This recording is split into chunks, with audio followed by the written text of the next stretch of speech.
घरात सुख आणि शांती हवी असेल तर ह्या सवयी आजच सोडा. घर मोठं असण्यापेक्षा घरातील प्रत्येकाच्या मनात शांतता असणं खूप महत्त्वाचं असतं.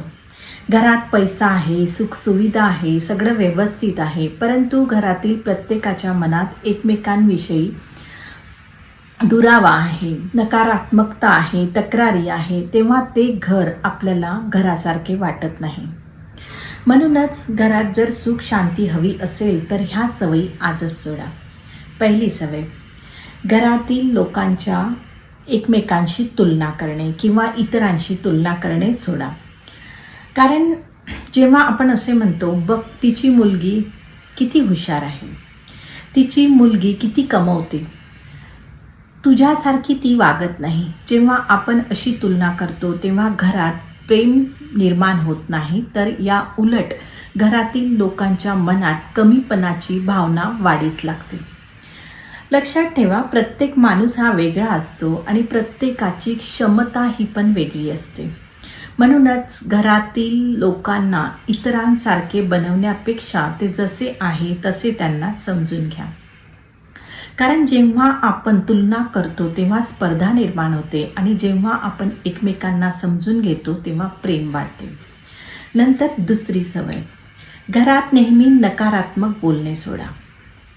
आपल्या नशिबात सुखच नाही आहे, आपल्यासोबत काही चांगले होणारच नाही आहे किंवा काहीही केले तरी त्याचा फायदा होणारच नाही आहे.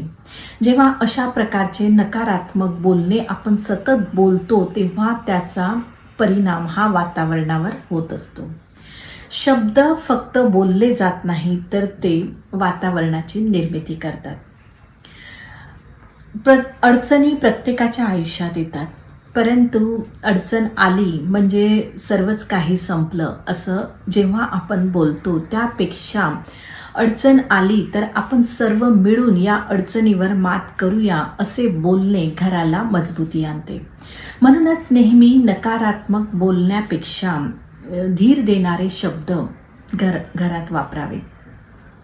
कारण जेव्हा नेहमी आपण नकारात्मक, निराशाजनक आणि एकमेकांना दुखावणारे शब्द जेव्हा घरात बोलले जातात तेव्हा घरातील माणसांची मनही थकायला लागतात. नंतर तिसरी सवय, मनातलं न बोलणे, गप्प बसणे, ही सवय सोडा. जेव्हा आपण कारण कधी भांडणं हे मोठ्या कारणामुळे होत नसतात, तर ते मनातलं न बोलल्या